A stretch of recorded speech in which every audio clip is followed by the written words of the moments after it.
on today's Life Redesign podcast, I am joined by Angela Visbeen, and I'm super excited to bring to you her journey, her story. She's a beautiful, dear friend of mine that I've had the privilege to be able to journey with and next to and among over the last few years. So I'm so excited, Angela, that you decided that this is going to be a good fit, and I'm so excited that you're here. So thanks in advance for sharing. Thank you for having me. Yeah. So I thought we could first maybe just, if you could just share a little bit with the audience, a little bit of your story. I mean, obviously the podcast and kind of like what we talk about in here is redesigning our lives as women and how we kind of like go through these trenches and redesign our lives in a way of taking control and all of that. So I know we'll get into a lot of that in a little bit, but if you can just share a little bit of your history and maybe the precursor to going into redesigning your life. I think that would be super powerful for everybody to hear. Sure. Well, I'll just introduce myself. I'm a 43-year-old professional mother of two teenagers. So in the fall, I will have two high schoolers, which is very hard for me to believe. I grew up in Indianapolis, in a very tight nuclear family where literally nothing went wrong ever. Not one time ever did the rug, get pulled out. And so I had a very kind of sheltered and protected and beautiful childhood. But that doesn't necessarily set you up for like real, life where, things can tend to kind of go a little bit wrong. So I made a move out of Indiana into the state of Michigan, all on my own, which was kind of a big deal for me. So that would be like the first time that I started my life over, was when I left my parents' house and I crossed up in here to Michigan. I didn't know anybody and I didn't have a car. So that was kind of the first restart. Yeah. And I met a man there and he and I married after college. And that is my first husband, father of both of my children. And to this, we are divorced. We've been divorced for 9 years. But he and I have a great relationship. And I credit both of us to that just dedication to our kids and to respect. And respect is a pretty big theme. I am a 19-year employee for Visbeen Architects, which is my last name because I married my boss, the owner, about 8 years ago. I work in the design industry, architecture, interior design. I do sales, marketing, business development. And like I said, 19 years. So this has really been really my whole career. Yeah. And now he and I are separated. So much for a storybook perfect ending. Much rug moving at all. Right. So, just kind of taking it as I go. And I was honored when you asked me to do this podcast. And yet then I got very nervous thinking like, why is she asking me? I'm so far from, ready or established or figured out, but isn't that really all of us? So I just had to cut myself some slack there and think, honestly, in 10 years, I hope, I surely won't be struggling with the same things. But I also hope in 10 years that I still don't feel settled because I always want to be growing. And, but then you have this kind of unsettled kind of longing, hunger that's kind of with you all the time. So I'll take it, Yeah. But I always do feel a little bit unprepared. Yeah. I mean, yeah. And I like what you said. It's like, do we ever like get there? I feel like society pushes in us, like, whether it's like through college or now, as working women, like this, we should be there. And it's like, well, where is there? And I'm right with you. Like, I hope that we're always growing. I hope we never settle into something where we're stagnant. And I think as women, man, I think we just have like this, like calling within us for something. And sometimes I think it's like, it's whether you take action on that or whether you kind of just leave it there. And I know my journey with you, since I have known you, it's interesting for me to hear you say like, oh my gosh, I didn't think that I was ready. Because in my eyes, it's like, I've seen you journey so much and so deep over the last few years that I have known you. And it's been such an inspiration to me. So yeah, it's always good to hear what other people see in you, because it's so hard. We never see that. We often don't see it in ourselves. Yeah, we don't, do we? Yeah. So professionally, like, it's been a long journey for you, and tell us what you did before you started working at Visbeen Architects. Yeah, well, that's tough, right? Because not much, just basically due to my age. So I did graduate with a degree, and then I kind of went on the lookout for what was right for me. And I think that even though this was, 20 years ago, I think that young people now are still feeling the same way, which is, if your goals, if your career goals aren't something that you can dress up for Halloween, a nurse, a fireman, then it's kind of blurry because you just don't really understand all the options that are out there. And I certainly had skill set that was really kind of hard to pin down. Mm-hmm. And so my degree was in communications, and I took on odd jobs, temp jobs, because it was just difficult at that time in the market. But I think, that's the market goes through times where it's hard employment and unemployment. Yeah. So I worked for a catering company, and I managed a large event. And I did I filled in for an office temp when someone was on maternity leave. And so I kind of did stuff like that. But all the while my resume was on file at Career Services. And so, so my employer, current employer, contacted me, and I've been, working there ever since. But to make it even more blurry, I started as an admin, because that was the role in this small company. That was the role that was open. Right. And so I took that role, and, now really, the marriage aside, I run so many aspects of this company. And then, the woman who came in as admin, who I hired after I had moved up, the woman who I hired after me, again, came in as admin, and has now also moved up into a position that didn't exist before. And so I really kind of created my position. Now she has created her position, and we've hired in another admin. And so the nice thing is to work for an employer that allows for that stuff to happen, allows for that growth, and allows not only for the growth of the individual, but as the company as well. Yeah. Yeah. So you came into this company and, fell in love with the owner, got married. Mm-hmm. Tell us a little bit about. Yeah. There was a long time before that happened, but yes.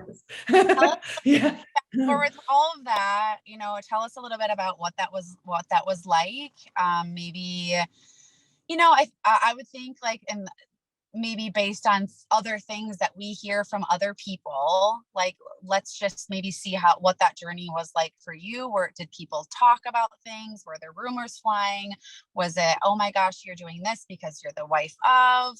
Tell us a little bit about just what that was like for you. Yeah. So it was tough, right? I will say it was accidental. I did not mean to fall in love. Yeah. And I guess, to be more specific, it wasn't something I was looking for. It grew organically out of shared experience, shared success, and building something together, and finding common interest and common excitement in this success. And it just kind of grew from there.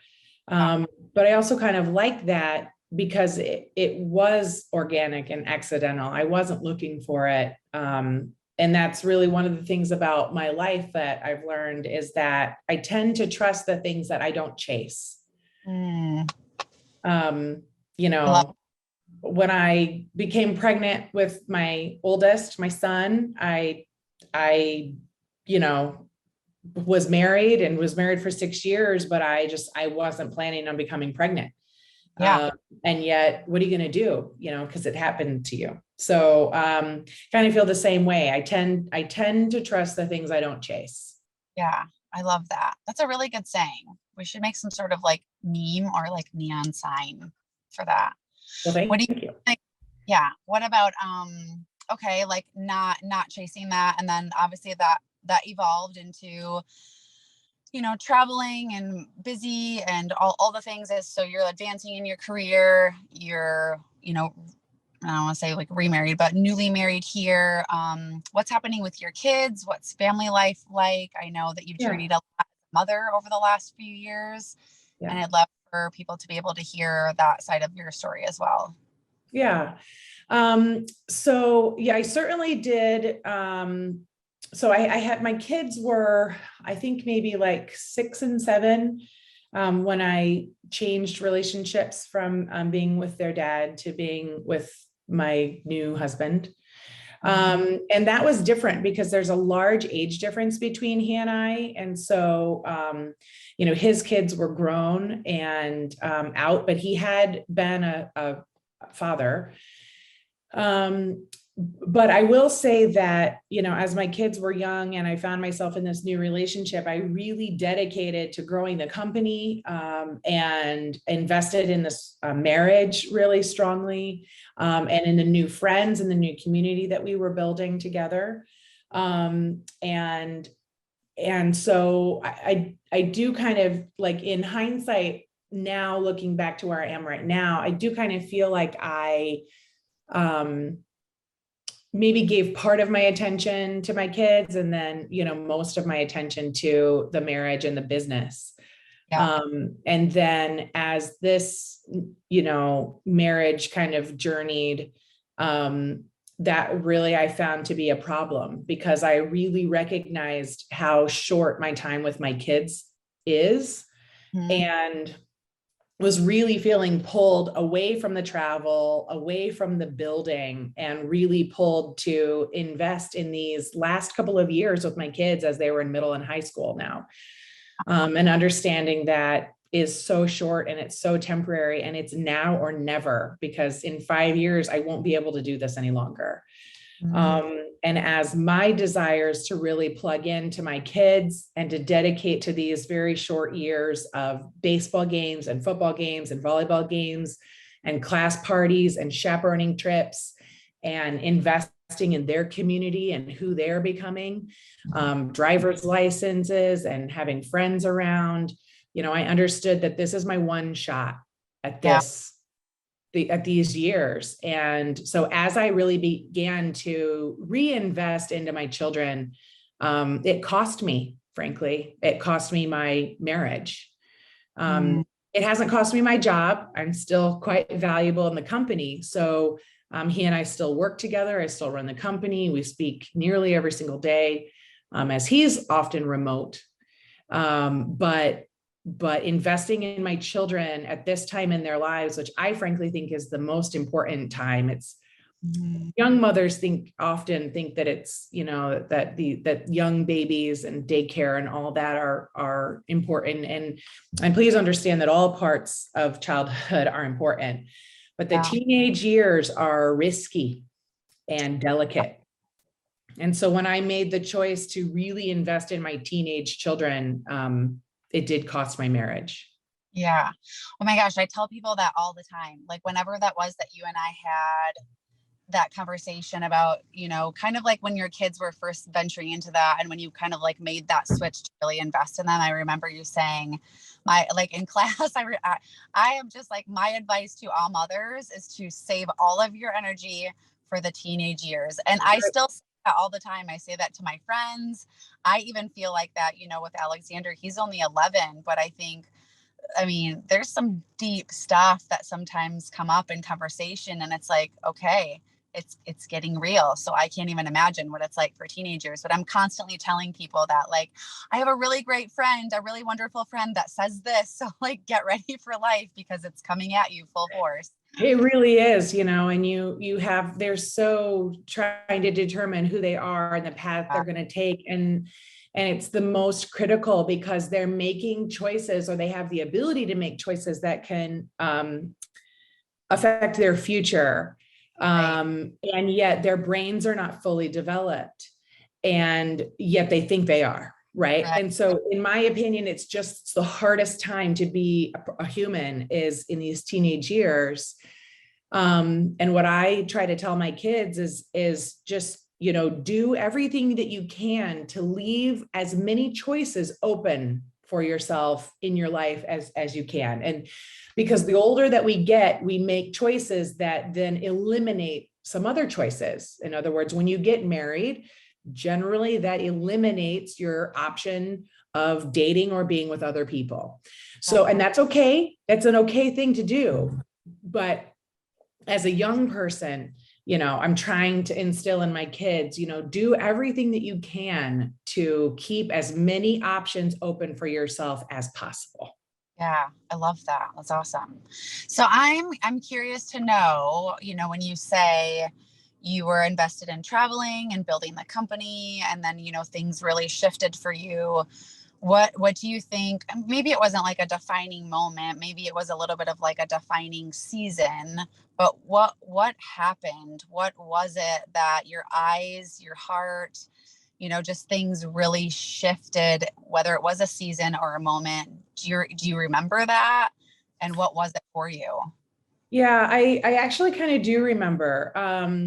So there, when I was married, there were a lot of rules in the household, and I'm good with rules and I'm good with structure, but some of them were a little outrageous, too prohibitive to being a kid of any age, really. Yeah.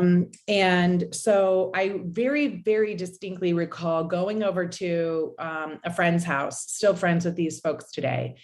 And my son was there and hanging out with their son. And I had come from somewhere to pick him up, I think.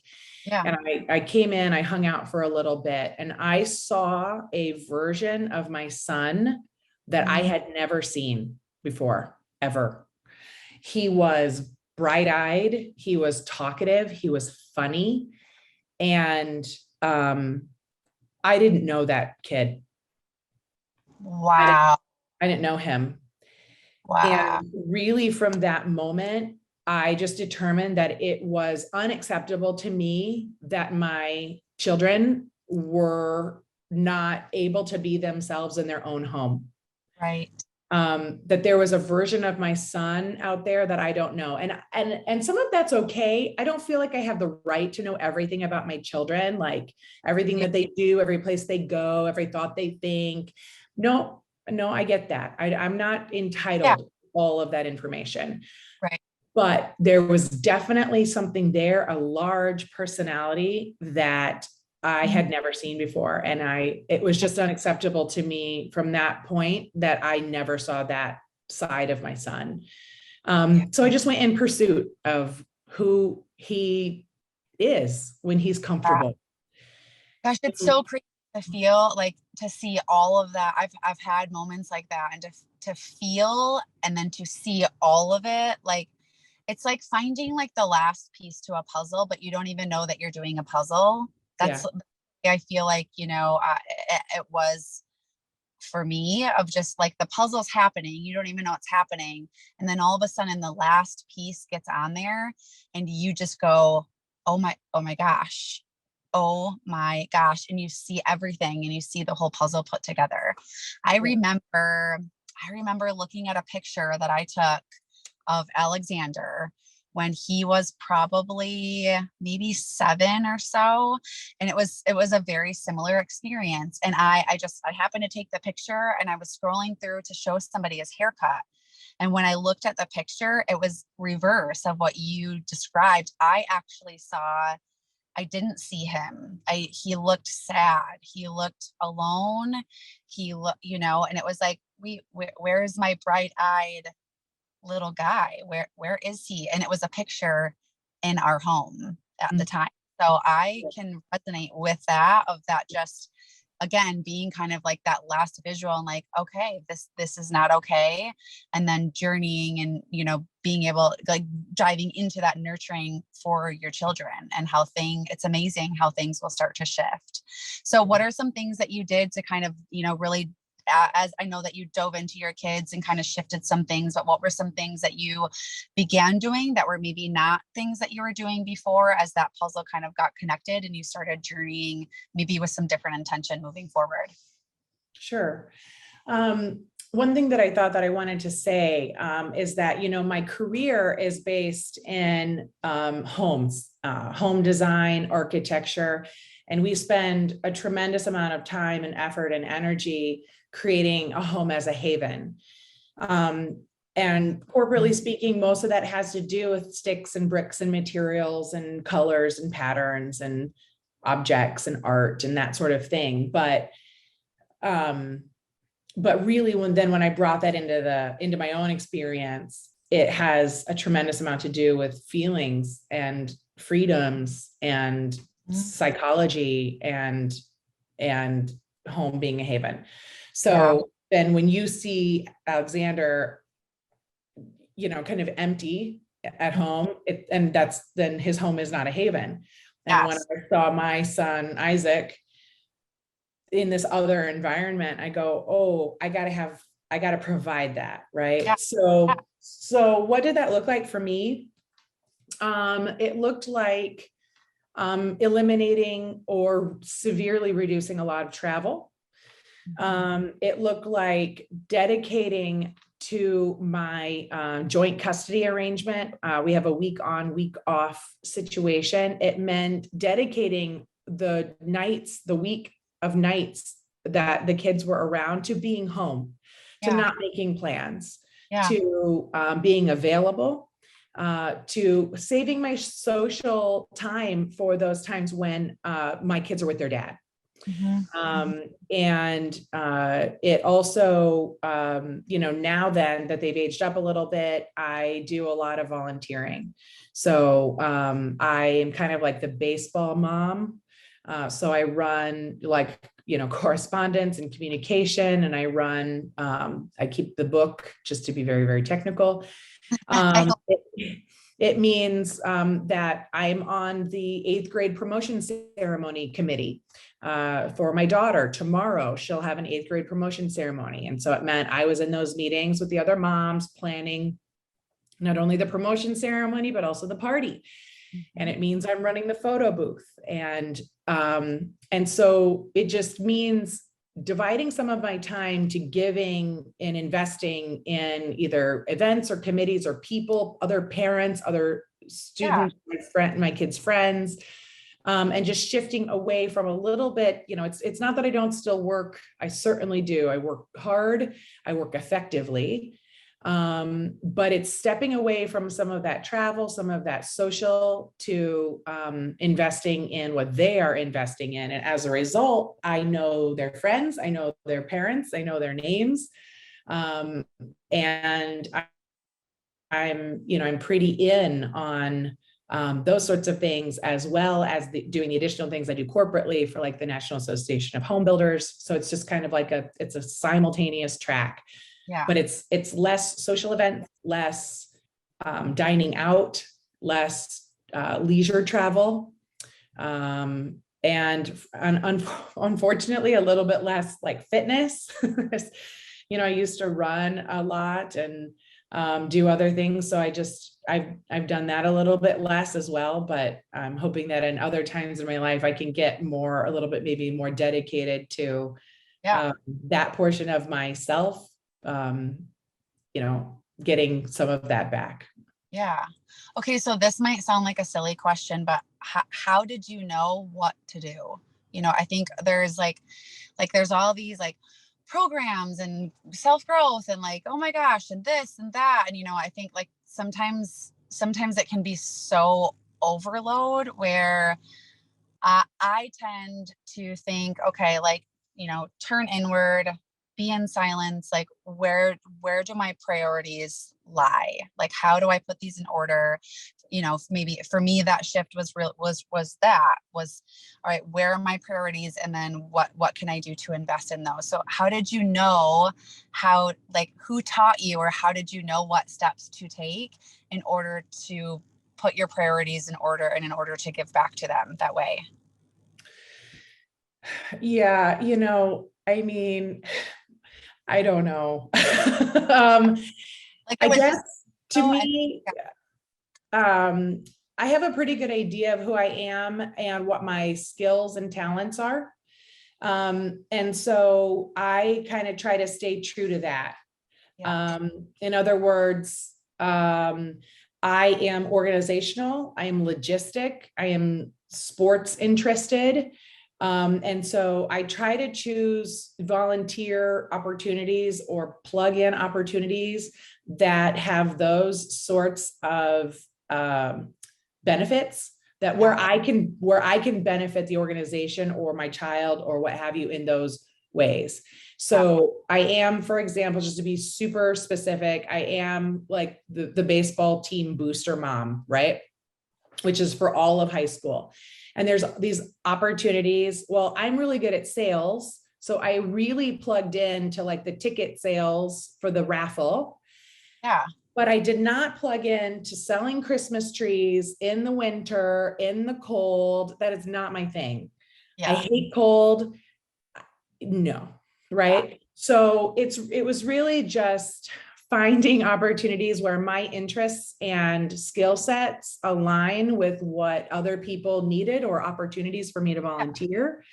And really plugging in that way and not forcing myself to do things or be somebody that I'm not, because then that really drains you.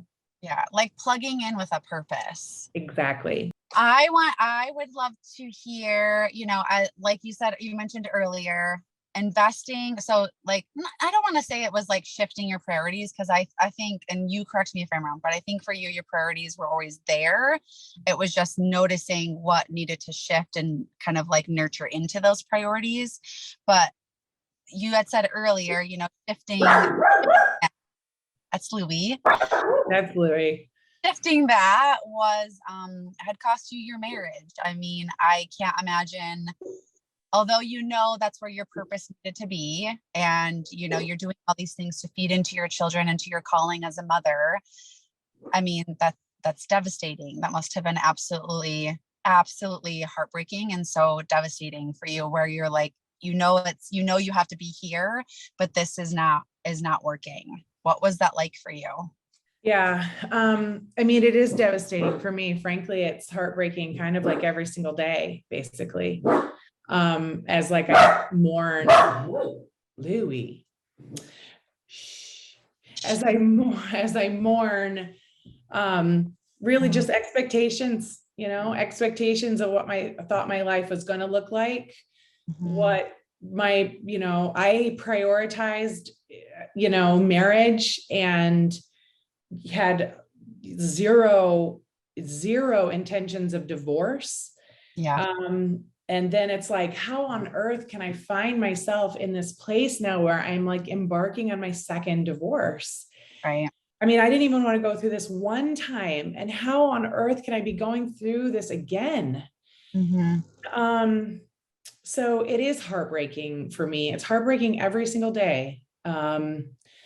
But uh, you know, I just had to recognize what things were rather than what I wanted them to be, Right. what I had hoped for them to be. And just the cost of staying in a place that was kind of unhealthy for me and my kids. Um, my sister-in-law, I was with her this weekend and we were talking, it made sense at the time. And she said, she and my brother have just celebrated their 19th wedding anniversary. Mhm. And she said, you know, and she wasn't giving me advice or anything. We were just talking. She said, you don't marry for compatibility. Mm. because your compatibility changes as you grow. Who Yeah. you are in 20 is not who you are at 30, and not even close to who you are at 40, and then 50, and then 60. And then if you continue to live, hopefully you're always growing and evolving and changing. And so as a result, you can't marry for compatibility, because what works for you then won't work for you now and won't work for you in the future. Yeah. So rather you marry for shared values, or you partner for shared values. And, honestly, as I look back, I think, boy, I sure thought I did that. Like, I really thought both times. I mean, we had shared values. And I think that for a while we did. And so yeah, it's tough every day. But then I look at what I have as a result, not necessarily what it's cost me, but what I've gotten from it. And I have incredible relationships with my kids, and I am succeeding at work. And I have a very strong tribe of friends who support me and surround me. And so I have a lot to be grateful for. Absolutely. And I have a new puppy who can't Yeah. stop barking at the people outside. Sorry about that. I was reading I think it was like a meme or oh no, it was through Mel Robbins. Oh my gosh, I love following her on Instagram. She made a caption in one of her posts on Instagram that said, "Stop getting mad at other people because they are not who you want them to be." And sometimes I feel like we do that with people, but I think we also do it with life. It's like we get so mad at life or like events, or like, I'm so mad that this is not the way that I wanted, thought, dreamed that it was going to be. And I think, like you said, it's just sitting in those moments of like, okay, this is what's happening. This is where I am. I still have purpose. I still have joy. I still have all of these things. Being able to see, what has come of the situation, and then still finding the joy as you're somewhat grieving, because divorce, no matter what, is such a grieving process. And it doesn't go away. It's learning how to live with that grief amidst all of your joy, but also pain, but also happiness, but also suffering, but also beauty, all together. Yeah. And I think that I'm lucky to have been raised in a very strong and thriving faith-based family. Yeah. And so I have the understanding that while this is not what I expected, God is in my messy story too. And Yeah. we can't all live these, we can't all have the same story. Right. Because I'm not even going to call like one perfect and one imperfect. It's just simply that we cannot all have the same story. We can't all grow up and go to college and get married and have some kids and be married for decades and grow old together. And then, that just, it can't be. Yeah. And so I've just had to come to peace, I guess, with the fact that my story is mine, and it's maybe a little disappointing at times, but God is in my messy story, just like he's in other people's stories that I perceive to be more perfect. Yeah, absolutely. So what's your, as women travel through life and things, and they have to pivot and they have to reorganize and, kind of just regroup, set themselves in their own foundation of what they know is the truth, maybe going through grief, whatever it might be. What are some, top couple things that you would have to share, for women that are maybe going through a time like that? Yeah. Well, number one, I would say is to surround yourself with a supportive tribe. Mm-hmm. The Community, like, people who I choose to have around me and choose to invest in are all there for their own unique reason. But they're all there for me, supporting me. I can call on them. Hopefully they can call on me. And if your tribe is large or if your tribe is small, I would say find where your support is. Find the people you can call when you're upset. Find that group. Yeah. One of my tribe members, a very dear friend of mine, I've known her for a very, very long time. I was struggling with feeling kind of stuck. And she reminded me that the way that I get unstuck is by taking action. And sometimes it's just physical action. Yeah. Like hang up the art. Yes. Do it. Yeah. Move the furniture. Do it. Put the thing away, sell the whatever, like actually take physical action. And if you create a list or whatever it is, like stop talking about it and do something. Yes. Because that's definitely where I find peace, where I find strength, is by taking control, even if it's something that is small and silly. Yeah. Like, he took the art off the wall, and so go and replace the art and hang it up and get that void out of your life. Yeah. Stop looking at it. Stop leaving it as a reminder. Stop wondering what the right, most perfect thing is to hang there. Go buy the art, hang it up on the wall. And I regularly remind myself that I find strength and purpose in taking action. Mm-hmm.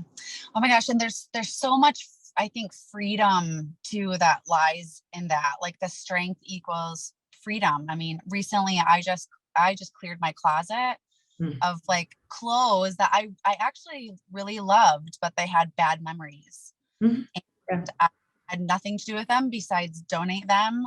But same as you, it's like hang the art, get rid of that if I wear it, this is how I feel. And it was so liberating.